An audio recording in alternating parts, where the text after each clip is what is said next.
want to welcome those who be joining us via YouTube at the time when you watch this video. This is the Moria Church of Christ Wednesday evening Bible study. We are studying through the book of Judges. We're going to be in Judges chapter 16. We're actually going to start out in verse 18. But just to sort of bring us up to speed about what's been going on, we noticed earlier in the chapter that Samson went to Gaza, and he went there for whatever reason. We're not told why, but he sees a harlot, and the Bible says that he went into her, that the people that lived in Gaza became aware of the fact that he was there, that they essentially wanted to set up a trap in order to catch Samson and really put him to death. And what we see is that Samson sort of eludes they're trying to capture him. He takes the doorpost, it actually says in verse 3, the city gate, the doorpost, takes them out as far as Hebron, quite a distance away. And so their plans were certainly foiled, and they were not able to get to him. Verse 4 says, after this it came about that he loved a woman in the valley of Sorek, whose name was Delilah. And it's interesting, again, when we look at this, that Samson is an Israelite, and he keeps pursuing women that are Philistines. And it really sort of shows you really the lack of commitment that he has in terms of seeking a mate among his own people. We sort of see the weaknesses of the flesh, and we really see that as smart as he might think he is in really dealing with these women, he seems to kind of come up short, especially when we look at Delilah. It becomes to the notice of the lords of the Philistines, verse 5, and essentially they try to incentivize Delilah to get the secret of his great strength. And so they're willing to offer him 1,100 pieces of silver times 5. So it'd be 55,000 pieces of silver. That's a good chunk of money.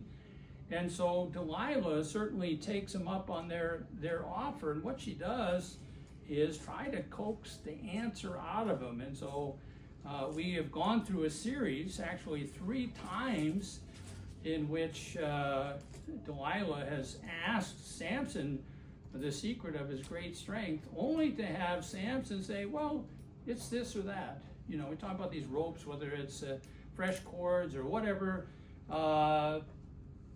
He keeps telling her the wrong answer, and he knows this is sort of a game, and he believes that essentially he's going to prevail in this game. But after lying to her 3 times, verse 15, she really sort of tries to get him to reveal that secret to her. Verse 15 says, then she said to him, how can you say I love you when your heart is not with me? You have deceived me these 3 times and have not told me where your great strength is. Verse 16 says, it came about when she pressed him daily with her words and urged him that his soul was annoyed to death.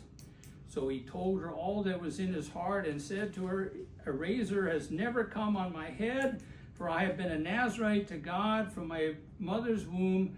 If I am shaved, then my strength will leave me, and I shall become weak and be like any other man. That was Agnar. Yeah, and so he finally tells her the source of his strength, really to his shame, and really he's sort of responsible for his own downfall, because he already knows that she has an intention really to use it against him. You know, she basically says, okay, I've done what you said to tie you up or whatever, and then she says, oh, Samson, the Philistines are upon you. Well, you already know what her intention is. And finally, he gives her the true answer. And so that's what we're going to pick up in our lesson tonight in verse 18 and following. So if somebody would like to read verses 18 through 22, volunteer. Ryan? Okay. 18 through 22? Yes. When Delilah saw that he had told her all that was in his heart, she sent and called the lords of the Philistines, saying, Come up once more, for he has told me all that is in his heart. Then the lords of the Philistines came up to her and brought the money in their hands. She made him sleep on her knees and called for a man and had him shave off the 7 locks of his hair. Then she began to afflict him, and his strength left him. She said, The Philistines are upon you, Samson. And he awoke from his sleep and said, I will go out as at other times and shake myself free. But he did not know that the Lord had departed from him. Then the Philistines seized him and gouged out his eyes, and they brought him down to Gaza and bound him with bronze chains, and he was a grinder in the prison. However, the hair of his head began to grow again after it was shaved off. Okay, so finally, really, the error of his ways have sort of caught up with him. It appears that Delilah was very heartbroken after they brought all that money to her.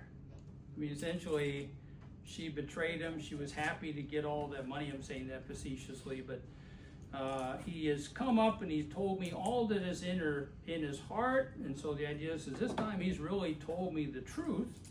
And so she has sold out the love of Samson for her, and now essentially he is going to really being taken advantage of by the Philistines themselves. Verse 19 says she made him sleep on her knees and called for a man and had him shave off the 7 locks of his hair. Then she began to afflict him, and his strength left him. And so the idea that this Delilah, the idea is, okay, now that you told me this story, imagine this, now that you told me the story, you need to lay here, right down here, put your head on my knees and go to sleep. And it's like, well, Samson, sleep with one eye open, because this is not going to be a good thing for you. And the idea that he has sort of that complete trust that he's told her all this information and that she's not going to sort of take advantage of it. It just seems very hard to believe. He knew better to tell that stuff, though. He knew that God told, basically, that was secret.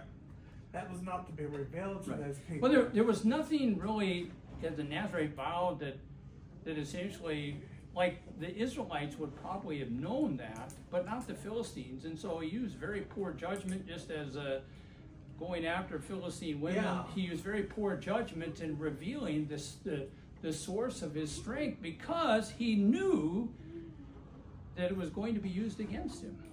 But she kept nagging at him, and he was lying apparently. So, what could he really do to get her off his back? Right. Well, this is what I'm saying is he started down the road of playing the game, and after a while he didn't want to play the game anymore, and he sort of just gave into that coaxing. And what I'm saying is, we're looking back here and we're thinking, the suspicion meter ought to have been pegged. Like, you ought to have been seeing this coming. You should have known this was going to happen. But as we know in our time, love is blind, right? In other words, I love her, and she would never do Well, I've something. seen a lot. I'm not being mean when I say this, but I've seen a lot of men, treated awful by women. Sure. And get weak. Right. And not doing what they're supposed to do in Right. their life, making the right choices. Vice versa, with women Sure. being treated like dogs by men, Right. not using their, right knowledge and be used by men. Sure. So Right. that weakness. Well, and a true love is not going to exploit or manipulate, and so that's that's just the thing. And he should have sort of realized this, but he's appears to be very naive in really not only revealing that, but the idea that he would sort of at her demand go to sleep right there in her lap seems very surprising. And so I picture that very differently.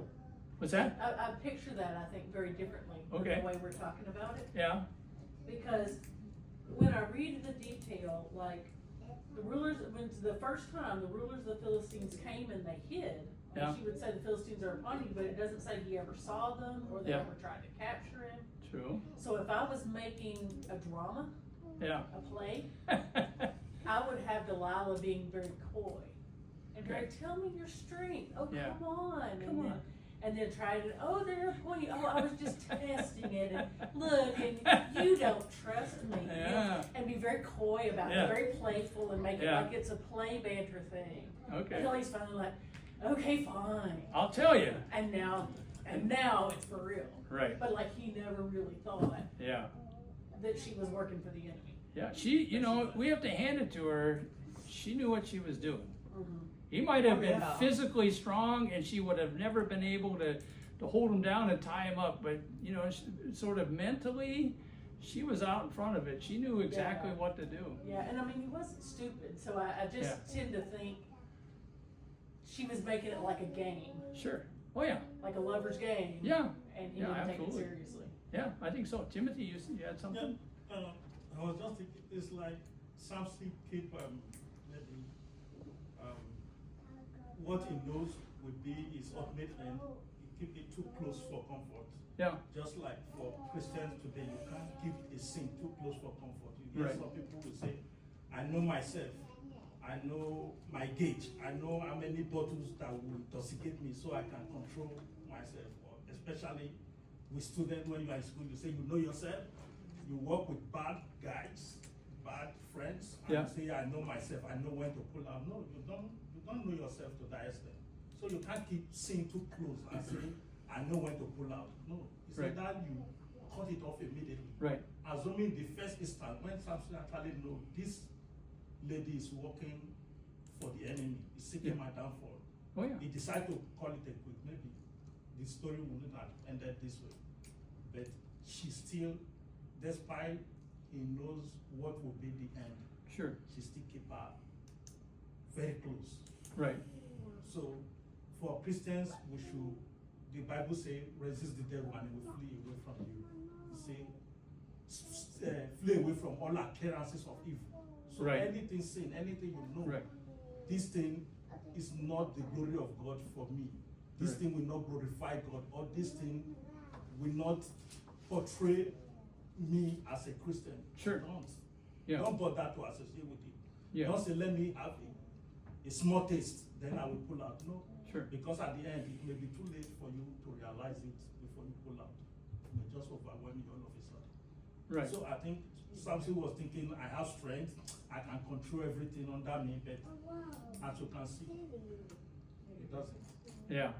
Yeah, it's one of those things that and it makes you, you know, the idea is you know, there's something here that sort of tells us that, you know, any kind of relationship that is like this, as a Christian, we should avoid that. In other words, people are sort of playing their hand. They're telling you what kind of person they are if they're trying to manipulate you and get what they want from you. And I think it's certainly something to sort of to take note of, that not everybody has good intentions. I don't think we should be suspicious of everybody, but we certainly shouldn't be naive and think that there aren't people like that that sort of know how to do things to get what they want from people. And as Christians, we should sort of be aware of that. Well, Jesus says you'll know them by their fruits. Right. And stuff. And basically opportunists. You know, you could see somebody too when they're trying to take advantage or they have ulterior motive, you know, so you've got to make, you know, praise. You Right. know, when you're in a situation like that and you don't know really what to say or how to get through something, that's when it's time to pray, you know, Right. and seek God's wisdom above all else and stuff. So he always makes a way out. Sure. And it doesn't appear Samson was trying to do that much Yeah. in this situation. It seems like that he just kept giving in to Well, Delilah. his better judgment left him at some point. The idea is you should have never went down this road. You should have never got tied up with Delilah and the other two women before that. I mean, there's just a That's lot what of happens. They're getting involved with the Philistines and yeah. stuff. So you know, Yeah. the amazing thing it really shows. I'm going to get to Ryan here shortly, but the idea that through it all, God still used all of what we would say his blunders to accomplish his will. I mean, yeah, you guys Yeah. kind of just summarized what I was going to say, but basically he was messing with people he should have never messed with. He Sure. put himself in that position, and ultimately he allowed himself to be vulnerable and got taken Right. advantage of. Right. So, I mean, if he would have just avoided, like if he would have looked for a woman amongst God's people, he would have Yeah. never been in this situation. Yeah, I think so, and I think, you know, I think I used this last time. 1 Corinthians 10 and verse 12, and Paul saying to the Corinthians, be careful lest you think you stand, you fall. I think Samson was very confident that he was never going to spill the beans. He was never going to give that, and probably maybe too overconfident that he could not see sort of how this was going to unfold. Yeah, goes back to what Cinda was saying. Somebody had their hand up over here? I think Cinda was gonna say Oh, something. were you gonna- Oh, you were good? Oh, okay. Okay.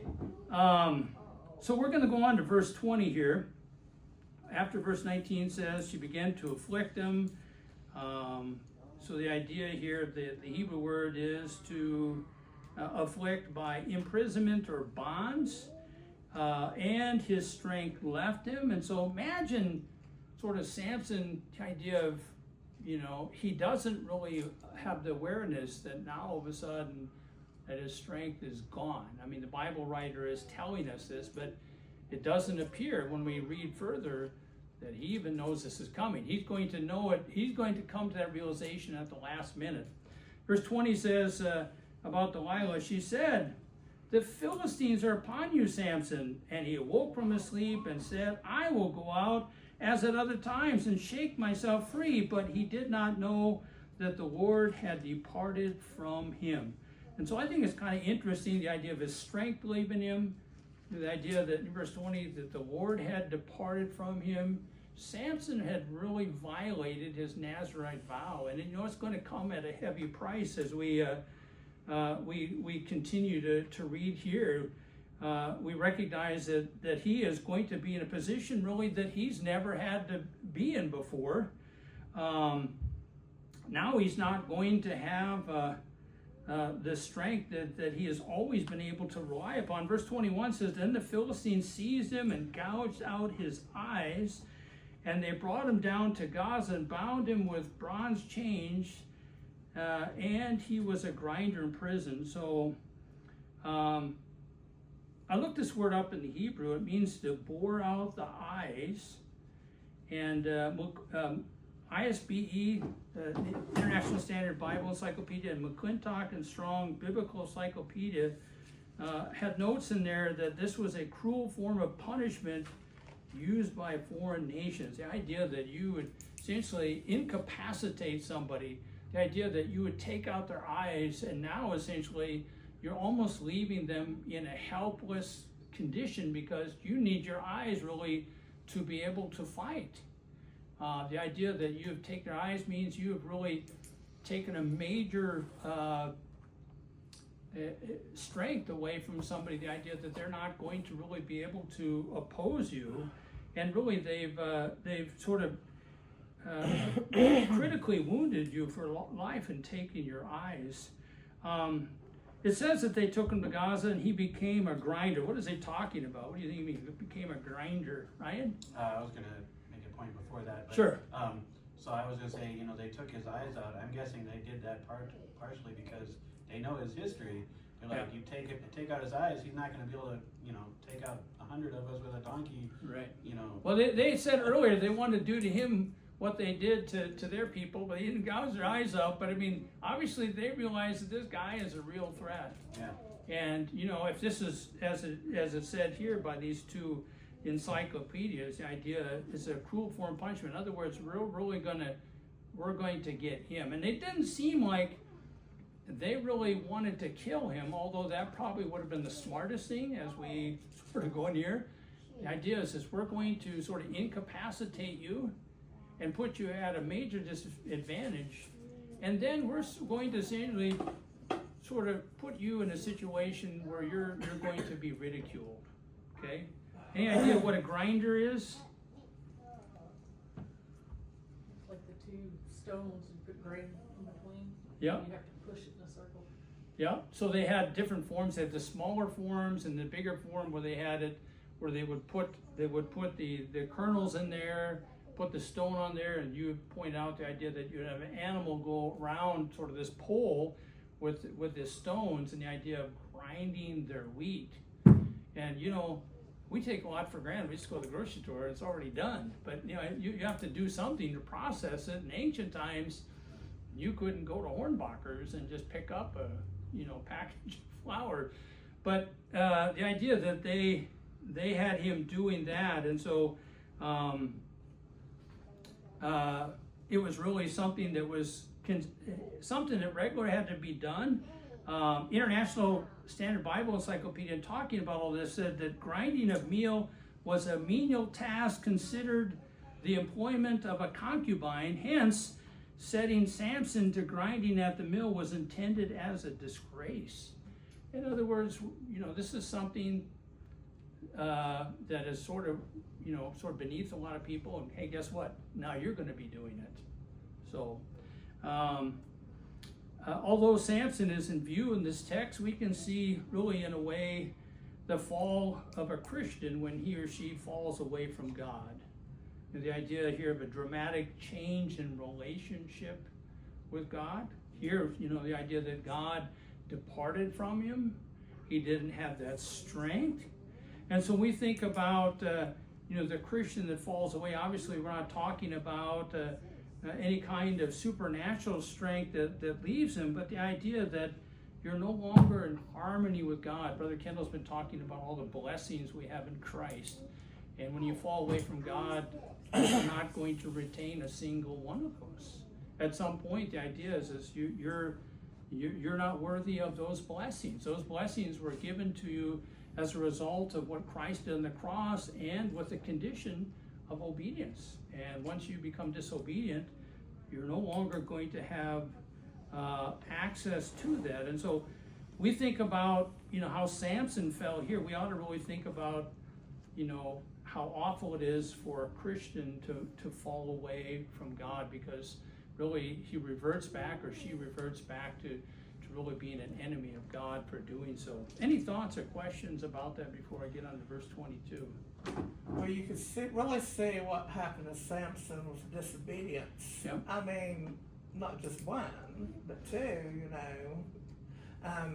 people, the first woman and then another woman he got with, Yep. We should look at this as an example, when you disobey God, Yep. there's repercussions and stuff. So, we should try to be our best to be obedient, Right. and it does get hard and Right. stuff, but, we should pray for wisdom daily, Right.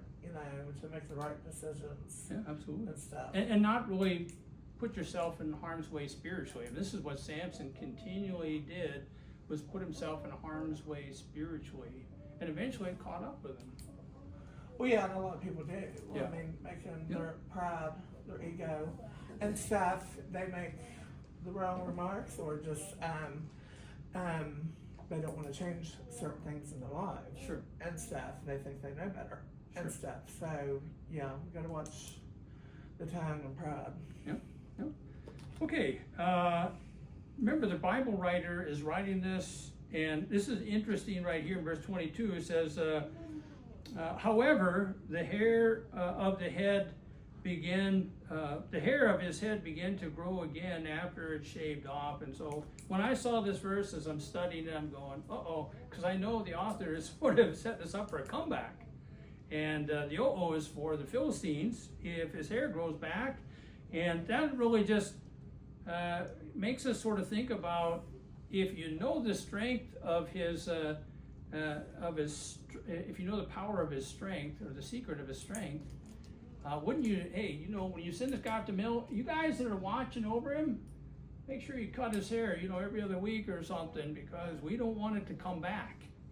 Because if it comes back, that's the secret of his strength. That's when they were stupid. And perhaps the idea they gouged out his eyes, they thought, well, his God wasn't with them the last time, so we were able, our gods were more powerful than your God, and we put his eyes out, and the hair isn't a big deal anymore. So we don't know exactly why they didn't do it, but they obviously felt confident, probably more so confident that they didn't have to worry about it versus they forgot. Anyway, let's move on to verse 23 to 27. Brother Kendall, would you like to read that verse? Now the lords of the Philistines assembled to offer a great sacrifice to Dagon, their god, and to rejoice, for they said, our God has given Samson, our enemy, into our hands. When the people saw him, they praised their God, for they said, "Our God has given our enemy into our hands, even the destroyer of our country, who has slain many of us." It so happened, when they were in high spirits, that they said, "Call for Samson, that he may amuse us." So they called for Samson from the prison, and he entertained them. And they made him stand between the pillars. Then Samson said to the boy who was holding his hand, "Let me feel the pillars on which the house rests, that I may lean against them." Now the house was full of men and women, and all the lords of the Philistines were there. About 3,000 men and women were on the roof looking on while Samson was amusing them. Okay, it's easy for us, thank you for reading that, it's easy for us to go, this is a bad idea. But obviously they felt fairly confident just looking at what they said in verse 23 and 24. They felt, pretty good about it. So not only have we really humbled this guy, we took out his eyes, now we got him grinding grain. Hey, let's bring him out and, let's get some entertainment from this guy. Looks like they're at the right place, right time too. Yeah. They're all up on the roof. Right? So it looks like the perfect time for God just to bring back his strength or something. Yeah. I mean, they're setting him up. I want to talk a little bit about this Dagon. So this is the chief deity, pagan deity of the Philistines. And apparently the word Dagon in the Hebrew is tied to the word fish. And it is believed that the idol of the Philistines was an idol that was sort of half man and half fish, although commentators don't really know if it's like a fish head, a man body, or a man body with fish limbs or something like that. But the idea that somehow it has some representation, like a human form and a fish form together, and this is really the deity that they worshipped. They obviously believed that it was superior to the God of the Israelites. Remember that they have been oppressing the Israelites, so they're pretty confident in their God, because this is how it is in ancient times. If we beat you other guys, then our gods are dominant over your gods. And so the idea that your gods are weaker than ours, and so your gods essentially cannot stand up to our gods. This is kind of how it is. So if we beat you in battle, then our gods are stronger than your gods. And so this is why they sort of have this false impression here about their God being able to bring down Samson. In talking about Philistine worship of Dagon, Arthur E. Kundal and Leon Morris in the Tyndale Old Testament commentary on Judges and Ruth says, quote, "Such festivals in which wine flowed freely were often the occasion for debauchery with strong drink." And so you kind of get the idea of sort of a party atmosphere. Verse 24 says, "When the people saw him," that is Samson, "they praised their God, for they said, 'Our God has given our enemy into our hands, even the destroyer of our country, who has slain many of us.'" And so they recognize this guy's bad news. You think about all of what's happened to this point. I mean, Samson has really made things very difficult for them. He has shown himself to be a force to be reckoned with. And all of a sudden now, we've sort of taken care of this guy because their God has given him into their hands. In verse 25, it says, "It so happened that when they were in high spirits," and here the idea they're extremely happy and having a good time, "that they said, 'Call for Samson, that he may amuse us.' So they called for Samson from prison, and he entertained them, and they made him stand between the pillars." Now, the idea of amuse here is to sport or play, and the idea is to ridicule and mock somebody. So you can imagine them, "Oh, there's that strong guy out there. Yeah, the tough guy. You know what? We showed you. And, what are you doing now?" And so the idea that you're sort of insulting him, you're mocking him, you're saying all these things and having a good time doing it, because what's he going to do now, right? They're probably throwing tomatoes.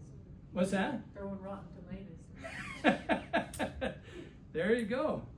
And so they're having a grand old time. I mean, what could make anything better? We're having this, we're praising our God and we're worshiping our God for this great deliverance of Samson. What could be any better than bringing the man in here and having a good time with them? And so this is what they were doing. We have no idea how long this is taking place. But the idea here is ridicule, laughter, mocking, disrespecting Samson. And as I pointed out earlier, that the first mistake was allowing Samson's hair to grow back. Their second mistake here will be the fact that he's allowed to be put between the pillars that support the roof. It's obvious they just don't think he's a threat. If you thought he was a threat, you wouldn't do that. And so this is really what's going to be their downfall in putting him in that position that he's in. And so we're really seeing toward the end of Samson's life here. Verse 26, then Samson said to the boy who was holding his hand, let me feel the pillars on which the house rests, that I may lean against them. And so Samson is somewhere, is he being led around by a little boy? It's sort of like, yeah, you were once this big tough guy, and now, you're being led around by a child. Who knows? You'd think you'd have some of those Philistine guards sort of having it up by the wall or something, but he appears to be, being led around by a little boy. The NIV actually reads here in verse 26, put me where I can feel the pillars that support the temple so that I may lean against them. So Samson really put himself in the right position. Obviously, he knows what he's going to do. He has no assurance yet that God is going to really come to his aid, but he essentially gets himself in place. Verse 27, it says, now the house was full of men and women, and all the lords of the Philistines were there. So we're talking about the 5 lords. These are like the rulers of each of the 5 main cities of the Philistines. And about 3,000 men and women were on the roof looking on while Samson was music. So you have a lot of people. So we got just 3,000 alone on the roof, and then we have all these other people there's not a number count to them. And they're all into this in this temple area. And the Bible writer gives us an idea of how many people were there just by giving us these details. And this information that is given to us here really helps us to appreciate really the devastation of what's going to take place next. Any questions or comments before we go on to the next few verses? Brother Brian, would you want to read verses 28 through 31, please? Yep. Then Samson called to the Lord and said, O Lord God, please remember me, and please strengthen me only this once. O God, that I may be avenged on the Philistines for my 2 eyes. And Samson grasped the 2 middle pillars on which the house rested, and he leaned his weight against them, his right hand on one and his left hand on the other. And Samson said, let me die with the Philistines. Then he bowed with all his strength, and the house fell upon the Lord and upon all the people who were in it. So the dead whom he killed at his death were more than those whom he had killed during his life. Then his brothers and all his family came down and took him and brought him up and buried him between Zorah and Ethel in the tomb of Manoah, his father. He had judged Israel 20 years. Okay, so here we sort of see the finality of Samson's life, and the New American Standard here, Samson called to the Lord. The NIV says prayed, and this is exactly what's happening. Samson is really pleading with the Lord for the Lord to give him one more opportunity to essentially avenge himself on the Philistines. And this is another thing that I want us to notice is he's not avenging it for all of the many years of oppression, but because of his 2 eyes. So Samson seems really sort of everything that he's doing in relation to the Philistines seems more about himself, but even though he is wanting to do this for themselves, it is still accomplishing really what God wanted to accomplish, and that is really the destruction of their enemies, the Philistines. So I want to draw your attention to verse 28 here, because Samson uses 3 different names for God, and I want to just draw your attention to that. So in verse 28 there, the first one, it says, then Samson called to the Lord. That first Lord there is all caps, and this is how in the Old Testament and many translations that they have the personal name of God, and it's YHWH. In the Hebrew language, you could not pronounce the personal name of God, and so the translators use the word Lord, so when you read it, you're not saying Samson called to YHWH and said, "Oh Lord," the idea that they wanted to make it readable, and so there were no vowels in the Lord's or in God's personal name, and so the translators use the all caps there to let you know that it's YHWH, the personal name of God. And then he says, when he starts the prayer, he says, "Oh Lord." The second one is a generic name for God. The word is Adonai. And then he says, later on down there, he says, just this time, O God. And this third one is the plural name for God, which is Elohim. I think it's just interesting that Samson uses 3 different, sort of Hebrew names in approaching God. And this probably would add a little bit more credibility to what Hebrews chapter 11, verse 32, where Samson is looked upon as a man of faith.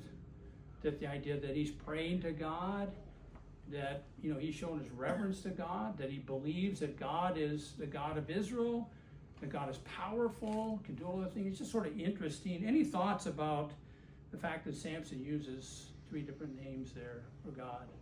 Okay. Remember, of course, the word remember there, the idea in the Hebrew, according to Brown Driver Briggs Hebrew lexicon, is the idea of remembering persons with kindness, granting requests, deliverance. So that's the idea there. And so this verse shows us Samson's faith in God. It also shows us the motivation for asking God for his supernatural strength to be given to him one more time. It may not be directly for the Lord's cause, but in the end, the idea is that the Lord's cause in terms of Philistine oppression would be fulfilled.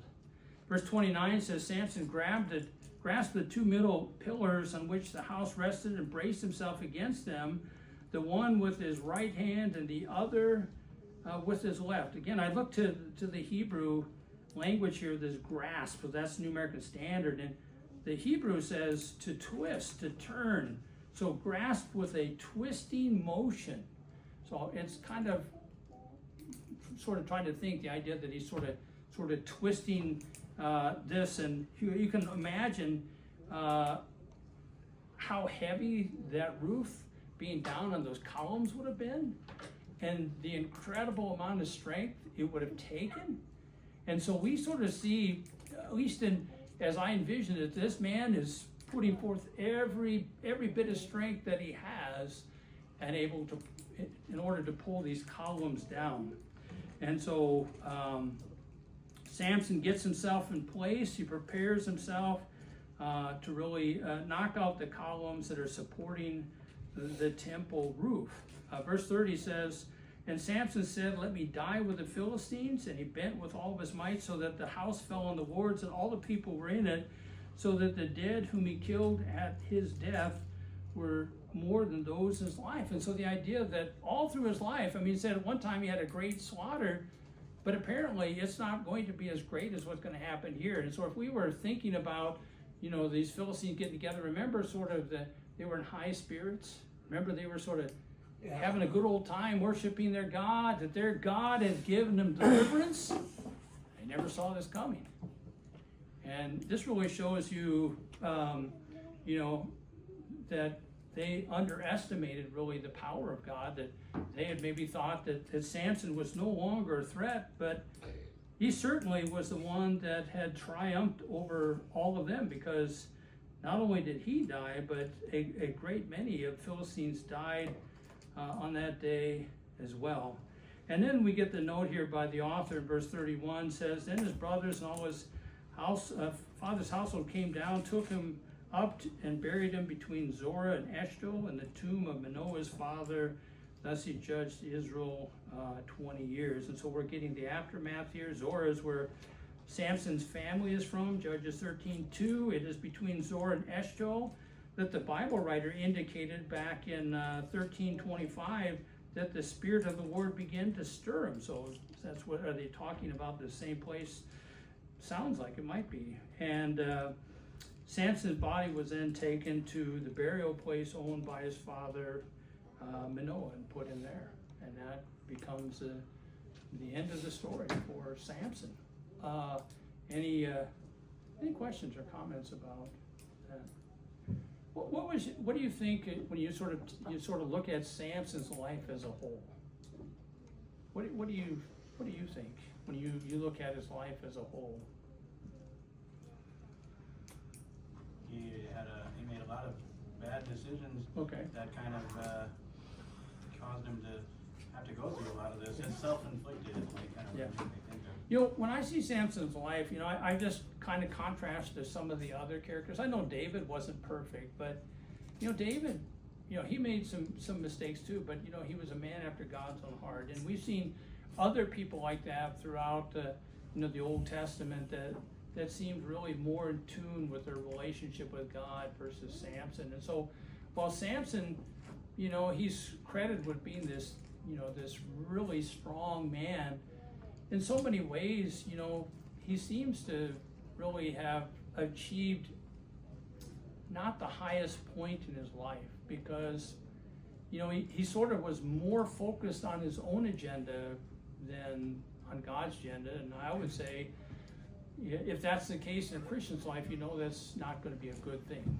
The idea that we're more focused on sort of what we want to do in our lives, and we're not more focused on what God wants for our life. God wants us to have a good life. He wants us to be able to laugh. He wants to enjoy life and all that. But the idea is his agenda is the foremost in our lives. And we're able to enjoy all of the blessings it gives us in relation to, you know, living for him and, you know, satisfying his agenda. I think we're going to be happier people. We're going to be more spiritual people, if that's really what our aim is. Brother Kendall, you had something? Yeah, I would just, you know, you try to look at the application for us today. I think, you know, when we submit to God, he is with us. Yeah. It's when we focus on our own agenda and are disobedient that God leaves. Right. And I think this is a example here that when Samson got so focused on himself, Right. and he relented to Delilah, God left. Right. But in the end, Samson submitted again. Yeah. And God came back. Yeah, absolutely. And I think, you know, along with that, and I appreciate that, the idea that Samson was sort of given a treasure in that Nazarite vow, and he seemed just in handling, it's almost like Esau and Jacob, you know, when Esau had the birthright, and how careless he seemed to think of it and deal with it. And it's almost kind of that way, the idea that if it was something that valuable to you, that you would actually put yourself in a position where you would be compromised in such a great way seems a terrible tragedy. And I think the idea would be for us is that, you know, Christ is the greatest strength that we have. Christ is the one who is going to help us overcome every trial and every obstacle. He's the one, if we're truly devoted to him, is going to help us to get to eternal life. We should not allow our relationship with Christ to be something that becomes something that we can think so little of or treat so lightly. I find it interesting, the parallels too with many other Old Testament stories about how, you know, the person who's gone sideways has gone sideways, and God's not happy, right? but the ending seems to so hinge on making sure that these people are not left with the illusion that their God was bigger than Israel's God. And so like I think back to Moses and the Israelites in the wilderness when God had had enough, and he's like, I'm just gonna smoke these guys and get somebody else. And Yeah. Moses is like, but wait a minute, what would the Yeah. Egyptians think? And they would think that you were Yeah. less and their God's overcame. And God's like, oh yeah, okay. So no, we don't want anybody to think that. Or there's another occasion with Dagon where they're carrying the ark Yeah. and they steal it and put it in Dagon's temple. And they think, oh, see, he's over. And then they come back the next day and Dagon's all broke. So I think a big part of this is God saying, under no circumstance are you gonna be under the misguided idea that your God was bigger than me. Yeah. Well, I certainly, the idea is that anybody that would be looking at that is going to have to concede the fact that certainly in the end, you know, Samson and his God prevailed. Yeah, absolutely. Brother Timothy, do you have something? Yeah, with God, it's never too late with God. Yeah. Never too late with God. And no matter how far you've wandered away from God, if only you can remember that God still exists. Yeah. And you can come back to Him. Oh, absolutely. That's a good thought. Yeah. They thought it's finished. Yeah. Yeah. They thought there's nothing left for him to do. But at the last moment of his life, Yeah. he remembered that God still exists. Yeah. That God is the source of everything and His power. And he cried to God at the last minute, and God actually proved Himself. Yeah. So no matter what you are passing through, no matter how downcast you are, if only you can still Yeah. look at the sky, just talk to God with a sincere heart. Yeah, yeah, I appreciate that. So, you know, I think about, you know, when they were mocking and ridiculing, it's very likely that they could have said, hey, tough guy, hey, strong guy, where's your God? We got you now. You're blind, you're grinding grain. Here you are, where's your God now? I mean, it doesn't come out in the text, but the idea that they were so elated that they had prevailed against him leads you to sort of believe that every way possible they could insult him and mock him, they probably did. I think Samson's enemies, the people was delusional, were protected by being delusional about everything that was going on, the hair and stuff, or they could have overtaken. I think God protected them by making them, you know, they were delusional about the whole process going on, you know, the hair and where the strength was coming from. They knew, but they forgot, you know, the hair was continuing to grow. Right. It's that they wasn't paying to the fine details. Right. So, you know, they were protected by that, I believe. You know, I believe they were delusional. If they had known, they should say, oh, okay, let's go over there, shave his head, make every morning, check his head, shave it, okay? And stuff, but they didn't do that, you know. They were delusional to the fact of, you know, the facts about Samson and his strength. Right. So, you know, that saved him from his dumb mistakes, not listening to God. Right. And that's what we've got to look at today, you know, the fine details. You know, God saved us from our stupid mistakes, you know, and, you know, if you continue to sin, you get delusional, you get confused, the uncertainty and stuff, you know. That's why it's important to use the armor of God, the Bible, every day, you know, and study it. Well, and recognize where our true strength comes from.